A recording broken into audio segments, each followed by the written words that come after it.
కానీ ఇప్పుడు నా పరిస్థితి ఏంటంటే, నేను ఇండియాకి వచ్చాను, మా బ్రదర్ ఇండియాకి రావట్లేదు, మావన్నీ బట్టబయలు బయట ఉన్నాయి. ఏం చేయాలి నేను నాకెందుకు వచ్చిందిలే అని చెప్పేసి నేను వెళ్ళిపోవాలా, లేదు అన్నీ వైండప్ చేయాలి, అది నా రెస్పాన్సిబిలిటీ అని పిల్లల్ని, హస్బెండ్ని, ఫ్రెండ్స్ని అందరినీ వదిలిపెట్టి, నా ఇంటి కంఫర్ట్ని వదిలిపెట్టి, ఇక్కడ పెట్టా బేడా చదువుకొని హోటల్స్లో తిరుగుతా. ఒక్కదకు ఆ ఫ్లాట్లోనే ఉండొచ్చు కదా, ఏం ప్రాబ్లం మీకు? సేఫ్ కాదు కదండి, ఎవరెవరున్నారు, నా ఫేక్ పాన్ కార్డే ఉంది, how is it safe? So lock చేసి పెట్టారా మరి? ఇప్పుడు లాక్ చేసి పెట్టేశాను. ఇప్పుడు లీగల్గా మరి ఎవరు దీనికి ఆథరైజ్డ్ అంటే ఏంటి పరిస్థితి ఏంటి? The will is on my name and the responsibility is on my hand and laws are very clear. ఎవరు పొసెషన్లో ఎవరి చేతిలో ఉంటే వాళ్ళిది అని. అంటే ఇప్పుడు ఫ్లాట్ మరి ఇప్పుడు ఇదంతా చేసింది ఎవరు? పని వాళ్ళ, మీ రిలేటివ్సా, ఎవరు, ఫ్రెండ్సా? రిలేటివ్స్ ఉన్నారు, పెద్దనాన్న పిల్లలు ఉన్నారు అని మా నాన్న డిక్లరేషన్లో చెప్పాడు. మా బ్రదర్కి కూడా హెల్ప్ కావాలి అని డిక్లరేషన్లో చెప్పాడు. పలానా వాళ్ళు ఆస్తులు కొట్టేసేయాలి అని చెప్పాడు. పక్కనున్న పనివాడు నేను పెట్టలేదు. సో ఎవరు పెట్టారు మరి పని? నేను పెట్టలేదు, మా బ్రదర్ పెట్టాడు అన్న దానికి కూడా మా బ్రదర్ ఎప్పుడు నాకు ఫోన్ చేసి నా పనివాడు అని చెప్పలేదు. సో ఎవరు పెట్టారు మరి? ఎవరు పెట్టారు? పోలీసుల దగ్గరికి వెళ్తేనేమో మీ బ్రదర్ చెప్తున్నాడు అని అంటున్నారు. మా బ్రదర్ మీకు ఫోన్ చేశాడు అని ఏంటి నమ్మకం ఏంటి? దట్ ఈస్ మై బ్రదర్ అని. He is not in the country, he is an American citizen. మా బ్రదరు, మా వదిన, వాళ్ళ పిల్లలు ఫోన్ చేశారు అని ఏంటి మాకు గ్యారంటీ? నేను వస్తే నన్ను ఎందుకు మీరు బయట దానిలాగా చేస్తున్నారు? నా ఇల్లు, నా పేరెంట్స్ ఇల్లు, నేను పుట్టి పెరిగిన ఇల్లు, నాకు యాక్సెస్ లేకపోవడం ఏంటి? యాక్సెస్ లేదా ఇప్పుడు మీకు? I had an access, I forcefully took it. అందుకే ఒక జత బాట ఇది అరిగిపోయింది. లా చదువుకొని మళ్ళీ రావాల్సి వచ్చింది. అంతేనండి, మనకి ఏదైనా అన్యాయం జరిగింది అని అంటే దాని గురించి మనమే తెలుసుకుని, లాస్ ఏమున్నాయో తెలుసుకుని, అందులో లూప్ హోల్స్ ఏంటో తెలుసుకుని, దీన్ని విన్ అవ్వాలంటే మనం ఏం చేయాలో తెలుసుకున్న తర్వాతే మనం జ్యుడిషియరీ మీద ఆధారపడాల్సి వస్తాం. ఒక సింపుల్ విషయం అండి, మా ఫాదర్ లాస్ట్ టైం పోయారు, నేను వచ్చి వెళ్ళిపోయాను కదా. ఒక వీడియో ఫ్లోట్ అవుతా ఉంది. వీడియో సేస్ యుఎస్ ఎగ్జిక్యూటివ్స్ 12 లక్షల కోసం ఒక వార్ వెటరన్ని కొట్టి ఎవిక్ట్ చేశారు, దారుణంగా ఎవిక్ట్ చేశారు అని ఎవడో పోస్ట్ పెట్టాడు. అక్కడ ఆ రోజు అది నా ప్రాపర్టీ, అది ఫ్యామిలీ ప్రాపర్టీ కూడా కాదు, అది మా హస్బెండ్ని అడిగి మా మదర్ని ఫాదర్ని పెట్టిన ప్రాపర్టీ. దాన్ని తలుపులు బదులు కొట్టారు. ఎవరు? గ్యాంగ్ ఆఫ్ పీపుల్, పెద్ద మనుషులే, చాలా పెద్ద పోస్ట్. రిలేటివ్స్ కాదండి, so called friends or whatever it is. అయ్యో, ఇదంతా డబ్బు కోసమేనా? పవరా, డబ్బా? బికాజ్ ఇది చిన్న ప్రాపర్టీ అండి, 100 crores 200 crores అయితే ఏదో ఉంటుంది. Humble savings of my parents and mine was a small property, penthouse, where ఎక్కడండి? బంజారా హిల్స్ రోడ్ నెంబర్ 1లో ఉండేదన్నమాట. ఓకే. సో తలుపులు వెళ్ళి కోవిడ్లో బద్దలు కొట్టారు. బద్దలు కొట్టి ఒక హైకోర్టు లాయర్ని ఆపినందుకు చితక బాధేశారు. Okay. So that was caught in CC camera. Okay. కెమెరాలో వచ్చింది, అందరూ కలిసి పోలీస్ స్టేషన్లో కంప్లైంట్ పెట్టారు. అక్కడి నుంచి నా కష్టాలు స్టార్ట్ అయ్యాయి. రైట్. బికాజ్ నేను, మా హస్బెండ్ ప్రాపర్టీ ఓనర్స్. తలుపులు బద్దలు కొట్టిన వాళ్ళు కాన్స్టెంట్గా ఇది మాది, మేము డబ్బులు ఇచ్చాము, ఇది మాది. సో ఐ సెడ్ ఓకే, కోర్టులో ప్రూవ్ చేసుకుందాము, ఎలాగో ఇల్లీగల్ పొజిషన్లో ఉన్నారు, ఇల్లీగల్ పొజిషన్లో ఉంటా మా నాన్నని తీసుకెళ్ళి ఇల్లీగల్ పొజిషన్లో, అక్కడ మా నాన్న ఉంటే నేనేమన్ను కదా, మా నాన్నని తీసుకెళ్ళి అక్కడ కూర్చోబెట్టేశారు. ఓకే. మా నాన్నని కూర్చోబెట్టిందే కాకుండా పోలీస్ రిపోర్ట్లో ఏముంది, A1 అంటే ఒక A1 ఉన్నాడు, మిగతా 4-5 పెద్ద మనుషులు, వాళ్ళ మనుషులు. సో ఓపెన్ ఛార్జ్ షీట్ మేము దొరికినప్పుడు పెడతాము అని చెప్పేసి A1ని పెట్టేశారు. డబ్బులు లేకపోతే ఒక ప్రాబ్లం, డబ్బులు ఉండి ఆస్తులు ఉంటే ఇంకొక ప్రాబ్లం. బట్ ఏదైనా అండి, ఈ రోజుల్లో మనం ఉండడానికి మనకి కావాల్సినంత అంతే పెట్టుకోవాలి తప్ప 10 ప్రాపర్టీలు కొని, లేదా మనం ఎక్కడో ఉంటాం, ఇది చూసేది ఉండదు, ఎవరు కబ్జా చేశారో తెలియదు, ఏం జరుగుతుందో తెలియదు. ఏం చేసుకుంటే ఆనందం. చేసుకున్నారు మనకి. ఇవాళ నుండి రేపు పోయే ప్రాణానికి ఎన్ని ఆస్తులు పెట్టుకుంటామండి నా పిండాకుడు. యా, కానీ ఇప్పుడు ఇది ఇంటర్వ్యూ చూసిన వాళ్ళు ఎవరైనా కామెంట్ లో అంటారు ఈవిడ పర్సనల్ స్టోరీస్ ప్రాపర్టీ గురించి మాట్లాడుతుంది అని అంటారు. నాట్ ఓన్లీ అబౌట్ ప్రాపర్టీ ఇక్కడ.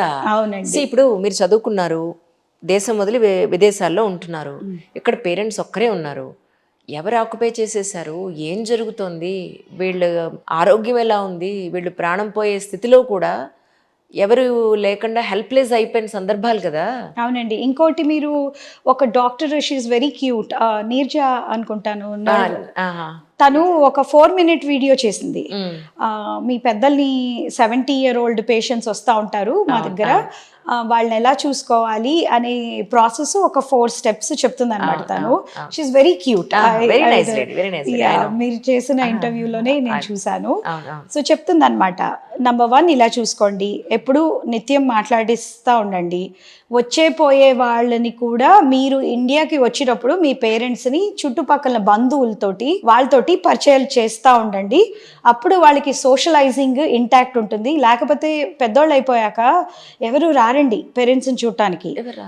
మనము ఆ సోషలైజేషన్, మేము పిన్ని బాగున్నారా, పెద్దనాన్న బాగున్నారా, వచ్చి అది మెయింటైన్ చేయాలి అంటే మనం ఒక కనెక్షన్ వచ్చి ఆ సోషలైజేషన్ చెయ్యాలన్నమాట.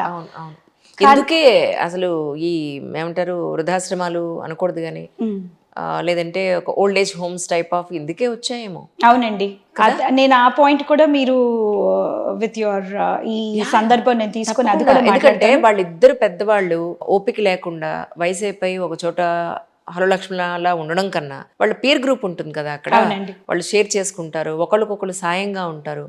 బాబోయ్ అవి ఎందుకు వచ్చాయో, మేబీ ఈ కేసు చూసాక నాకు అదే అనిపిస్తుంది ఏంటంటే కనీసం అట్లీస్ట్ ఒక సేఫ్టీ సెక్యూరిటీ ఒక ప్లేస్లో ఉంటుంది కదా అని చెప్పని. మీరు చెప్తే నమ్మరండి, మా అమ్మకి అలాగే జరిగిందని చెప్పేసి ఆవిడకి క్యాన్సర్ వచ్చినప్పుడు ట్రీట్మెంట్ ఇవ్వలేదు. కీమోథెరపీ ఇప్పిస్తే పోలీస్ కంప్లైంట్స్ పెడతాను అని చెప్పి బెదిరించారు. అయినా కూడా నా ఫ్రెండ్స్ అందరూ దేశడ్ లేదు, ఆంటీని తీసుకెళ్దాము అని చెప్పి. ఎవరు ఫ్యామిలీ అండి, ఫ్యామిలీ. అంటే మీ పేరెంట్స్ ని వేరే వాళ్ళు క్యాప్చర్ చేసేసారు టోటల్. టూ మచ్ కదా. అంటే మా బ్రదరు అమాయకుడు ఏంటో తెలీదు, సో అలా అయ్యిందనమాట. మా మదర్ని ట్రీట్మెంట్ ఇప్పించి చేసి ఇంటికి రావద్దన్నాను, ఎందుకంటే ఇంటికి వచ్చింది అనుకో ఇదే డేంజర్ అవుతుంది అని. అప్పుడే చేసి తన్ని కేర్ హాస్పిటల్లో ఒక స్వీట్ తీసుకొని, and she thoroughly enjoyed it. Oh my god, ఆ డాక్టర్స్ ఉన్నారండి కేర్ హాస్పిటల్లో, younger version of doctors, very sweet doctors. పొద్దున సాయంత్రం మాట్లాడటం, పలకరించడం, జోకులు వేయటం.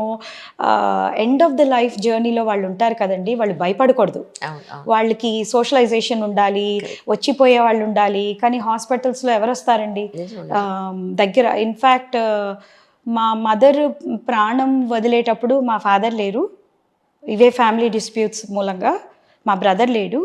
నేను అప్పుడు దాకా ఉండి తన్ని చూసుకొని ఆ 2 days మమ్మీ ధైర్యంగా ఉండండి మీరు, నేను వచ్చేస్తాను అని చెప్పేసి అమెరికాకి ఫ్యామిలీ దగ్గరకు వచ్చి మా పాపని కాలేజ్లో చేర్పించాల్సింది. వచ్చినప్పటి నుంచి ఆవిడ తింటం మానేసిందంట. మాకు నమ్ముకున్న వాళ్ళు, ఇయర్స్ తరబడి తెలిసిన వాళ్ళని పట్టుకొని ప్రాణం వదిలింది. కానీ వాళ్ళ మీదే పోలీస్ కేసులు, దొంగతనం అన్న పోలీస్ కేసులు. హారబుల్. ఎవరు వస్తారండి ఇంకా కమ్యూనిటీలో పేరెంట్స్ని చూసుకోవడానికి? అందుకే నేను అనుకుంటాను రిటైర్మెంట్ హోమ్స్ అనేది ఒక బ్లెస్సింగ్ అండి, 100%. బికాజ్ నా చేతుల్లో ఏముండదు, మా బ్రదర్ చేతిలో, లేకపోతే నాకు సిస్టర్ ఉండుంటే వాళ్ళ చేతుల్లో, ఎవరి చేతుల్లోనే ఏముండదు. వీళ్ళు ధైర్యంగా వెళ్ళి 4 డాక్టర్స్ హ్యాపీగా ఉంటారు. మా మదర్కి జరిగింది మా ఫాదర్కి జరగకూడదు అని చాలా ట్రై చేశాను, కానీ ఎగ్జాక్ట్గా అదే జరిగింది ఎంత ప్రయత్నించినా. సో ఇవాళ నాకు బాధ ఏంటంటే, ఇంత చదువుకొని వాళ్ళు మనని ఇంత చదివించింది, మనం వాళ్ళ కోసం పోరాడాలి అని. కానీ పోరాడే దాంట్లో కూడా, శక్తిలో కూడా కాన్స్టెంట్గా మనోళ్ళే ఇది చేస్తుంటే సఫర్ అయింది వాళ్ళు కదా. అందుకే నా మెసేజ్ ప్రతి ఒక్క పేరెంట్కి నేను చెప్తున్నానని తప్పుగా అనుకోకండి. మా ఫాదరు బాలీవుడ్ సినిమా యాక్టర్ లాగా ఉంటారు. He is like a hero. ఇవాళ నేను ఒకటి స్టేటస్ నా పోస్ట్లో పెట్టాను అనమాట. చిన్నప్పుడు మా నాన్న ఎయిర్ ఇండియాలో పనిచేసేటప్పుడు ఫ్రీ టికెట్స్ వచ్చేవి మాకు. సో స్ప్రింగ్ఫీల్డ్కి ఒకసారి 1980s తీసుకెళ్లారు. ఓకే. ఆ రోజుల్లో జనాలు తక్కువ కదా, అవును కదా. రొనాల్డ్ రేగన్ అక్కడ డయస్ మీద నించుని ఎలక్షన్ క్యాంపెయిన్ చేస్తున్నారు. Okay. Wow, he was so handsome. Because ఇంత లెవెల్లో చూసాను అనమాట. చిన్నపిల్లని, ఇండియన్ పిల్లని ఒక లంగా జాకెట్ వేసుకొని 2 జళ్ళు రిబ్బన్లు, standing right there and I looked at him అనమాట. Okay. Then I thought he's as handsome as my father అని అనుకున్నాను. Right. So but I came back to India and then I kept talking about President Reagan. ఆయన గెలిచారు ఎలక్షన్స్లో. I kept talking about him and ఆ దాంట్లో ఉన్నాను. Right. అయితే మా నాన్న అన్నారు, do you want say hello to him? అది నేను ఎలా చెప్తాను, ఆ రోజుల్లో ఇంట్లో ఫోన్లో కూడా లేదు. అంటే ఒక ఇన్లాండ్ లెటర్ తెచ్చిచ్చారు, అది అమెరికన్ కంట్రీస్కి రాయటానికి ఒకటి ఉంటుంది కదా, SIT and right what ever you felt like అని అన్నారు. అది రాశాను. It was received in white house. And 2 months later మా ఫాదర్కి కస్టమ్స్ నుంచి కాల్ వచ్చింది. కాల్ వచ్చి there is an envelope on your daughters name. So customs వాళ్ళు చేస్తారు కదండి, if it comes from white house వేరే కంట్రీ అంటే యా ఎన్వలప్లో ఏ ఉందో ఏంటో ఇవన్నీ కూడా ఉంటాయి కదా. So my father was like, oh really, ఏంటి మా అమ్మాయికి ఎందుకు వచ్చి, మర్చిపోయారా ఆయన నాకు చెప్పిన విషయం. So we received, it was a hand-signed Ronald Reagan president, the picture with a letter. We love to hear from young girls, adi అని చెప్పి రాశారు. That was mentioned even in the autobiography by Nancy Reagan. She said how he received letters from young girls all over the world and all that anamata. Right. So అక్కడి నుంచి అప్పుడు ఇవాళ నేను మా ఇల్లు ఖాళీ చేస్తున్నప్పుడు ఇవి కనిపిస్తూ ఉన్నాయి, ఆ పేపర్స్ ఆయన రాసుకున్నవి. ఆయన ఇంకోటి మిస్టేక్, మన పేరెంట్స్ ఏం చేసేవాళ్ళంటే ఒక డైరీ తీసుకుంటారు, వాళ్ళ అకౌంట్స్ అన్ని అకౌంట్ నెంబర్స్ రాస్తారు, మా అమ్మ పేరు మీద, నా పేరు మీద, మా బ్రదర్ పేరు మీద, అన్నిటికీ పాస్వర్డ్స్ రాశారు. అవును, మర్చిపోతారేమో అని రాస్తారు. బట్ ఎవ్రీథింగ్ హ్యాక్ చేసేస్తారు కదా, హ్యాక్ అయిపోయిందండి.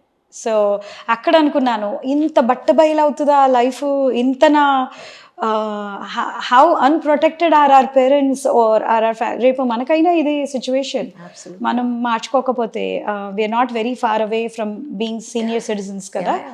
సో అనిపించింది, అది ఇవన్నీ బయటకు వస్తూ ఉన్నాయన్నమాట మా ఫాదర్ ఇది.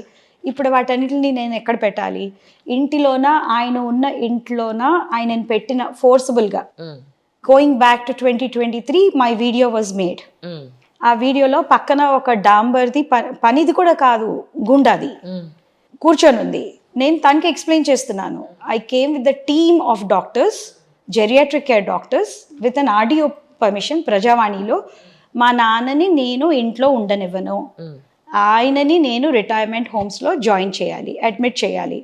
బికాజ్ మాకు తెలియట్లేదు ఎవరు మా ఫాదర్ని ఏం చేస్తున్నారో. నేను పెట్టలేదు ఈ మనుషుల్ని, ఎవరు పెట్టారో నాకు తెలీదు, మా బ్రదర్కి నాకు కమ్యూనికేషన్ లేదు. ఈ మధ్యలో మా ఫాదర్ సఫర్ అవ్వకూడదు. మీ నాన్నగారు ఏం మాట్లాడలేదా? నేను వస్తాను. మా ఫాదర్ని భయపెట్టేశారు, ఇది వచ్చిందంటే నేను ఇంట్లోంచి గెంటేస్తుంది. ఆయన భయపడుతున్నారు. అయ్యో, హీఈస్ గెటింగ్ స్కేర్డ్. ఇలా ఎట్లా డాడీ నువ్వు అది అని అయానా భయానా మా ఫాదర్ని హాస్పిటల్లో చేర్పించాను.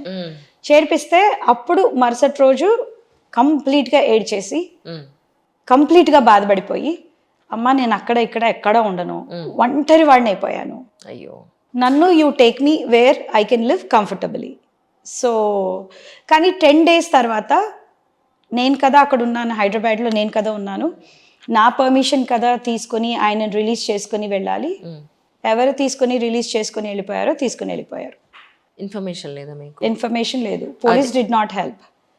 ఆ రోజు కూడా మా ఫాదర్ని హాస్పిటల్కి తీసుకెళ్ళేటప్పుడు కూడా పోలీస్ని పిలిచారు. ఎవరు పిలిచారు అంటే అక్కడ ఉన్నోడు పిలిచాడు. అక్కడ ఉన్నోడు ఏంటి, I'm the property owner, this is my father, నేను ఎలా చేసన్నా మా ఫాదర్ని I have to rescue from this. But even 2 years later that video is being shown as an eviction. Let's just say, Anjali garu, adi na property, I am the property owner. Yes. I asked my husband to give me permission to place my parents. My father was not living in that apartment when my mother passed away. He was living in our family apartment. అయితే ఫాదర్ని ఇక్కడికి తీసుకొచ్చి పెట్టింది illegal position కోసం. It is my prerogative, it is my right either to get him out of the apartment or leave him in the apartment. I am the property owner. Who is posting these posts? ఎవరు తప్పుడు FIRs post చేస్తున్నారు? Isn't it illegal? What is the police supposed to do for a caretaking daughter who is going through this vicious cycle of somebody attacking me? Police ఎలా help చేస్తున్నారు? Hospital నుంచి ఎవరు sign చేసి తీసుకెళ్లారు అనేది hospital వాళ్ళు చెప్పలేదు ఎవరు? హాస్పిటల్ వాళ్ళు కూడా చెప్పలేదు. అదేంటండి అసలు? ఎవ్రీథింగ్. నాకు నా ఫాదర్ నుంచి యాక్సెస్ విమెన్స్ కమిషన్కి వెళ్ళాను. వాళ్ళు అన్నారు మీ ఫాదరు మీ ఇష్టము, మీ బ్రదరు మీ internal disputes, you guys can do anything but the law is protective. ఎవరో మిమ్మల్ని ఇలా హెరాస్ చేయకూడదు, అది పోలీస్ కేసు అవ్వాల్సిందే అని. బట్ నేను ఇవన్నీ ఎందుకు చెప్తున్నానంటే పర్సనల్ ఇష్యూస్. ఇప్పుడు మా ఫాదర్ని నేనేం చేయాల్సి ఉన్నింది? What else should I have done? చనిపోయారు, ఎవరికి పట్టలేదు, కానీ మేమందరము రోజు ఆయన మాట విని ఇంకేం చేయగలిగ అనే రిగ్రెట్ మాకుంది. నేను ఎందుకు రిగ్రెట్లో బతకాలి? అది రిగ్రెట్లో ఉండకూడదు అంటే parents they have to be educated. ఎందుకు వాళ్ళు ఖచ్చితంగా లెక్కలు ఎందుకు రాసుకుంటున్నారు, ఎందుకు ఖచ్చితంగా ఉంటున్నారు, ప్రిన్సిపల్డ్గా ఎందుకు ఉంటున్నారు, మీ పిల్లల్ని ఎందుకు అంత ప్రిన్సిపల్డ్గా పెంచుతున్నారు? అంత చూపించిన వాళ్ళు మీరు నేర్పరి లాస్ట్లోన మీరు ఇలా బ్యాంకుల చేతుల్లోన మీ డబ్బులు, అది ఆ 40-50 లక్షలు మా పేరెంట్స్ మీ డబ్బులు ఉండుంటే వాళ్ళు ఖర్చు పెట్టుకోగలుగుంటే it would have been a lot of money. But అది బ్యాంక్లో పడింది. మా అమ్మ నాన్న, నేను నిన్న బ్యాంక్లో అదే అన్నాను, నన్ను ఇదేంటండి కొత్త ట్రెండ్ హైదరాబాద్లోన ఎవరు చూసినా వీడియో తీస్తామని వీడియో తీయడం ఏంటంటే తప్పులు వాళ్ళు చేస్తా. బ్యాంక్లో నేను నిన్న క్వశ్చన్ అడుగుతుంటే బ్యాంక్ ఎంప్లాయీస్ నా వీడియో తీస్తారంట. What is this? Isn't that illegal? Isn't that ఏ బ్యాంక్ ఇంతకి?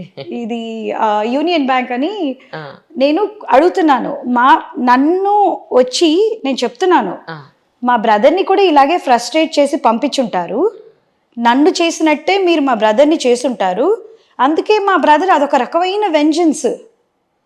సో ఇది బ్రదర్ సిస్టర్ డిస్ప్యూట్ కాదు.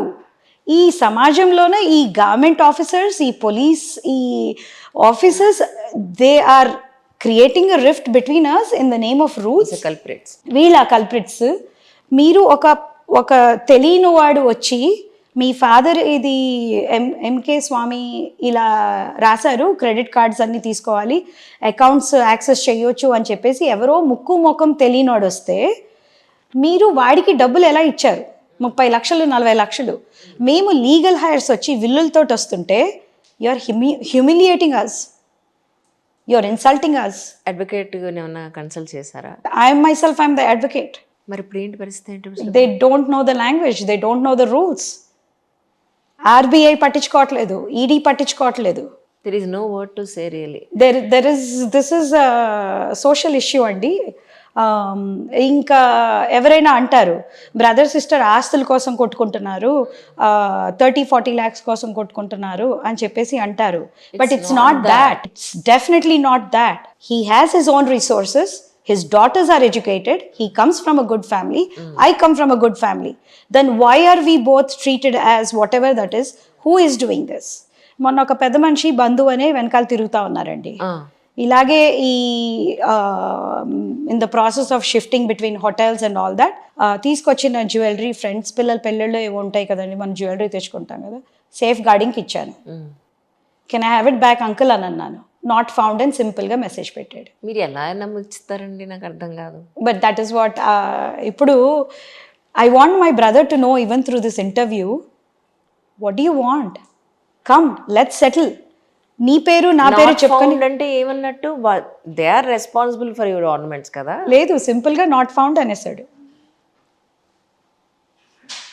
ఇప్పుడున్న గోల్డ్ రేట్లో అండ్ డైమండ్స్ అనకూడదు, కానీ అసలు మీకు కొంచెమన్నా ఏం చేస్తామండి? ఎంత రిలేటివ్స్ అయితే మాత్రం అలా ఎవరిస్తున్నారండి? పోతే పరిస్థితి ఏంటని ఆలోచించి ఎవరి వాళ్ళు లోకర్లో అంత థాట్ రాలేదండి. అంటే అదే చెప్తున్నాను, ఎంత మారిపోయింది మన.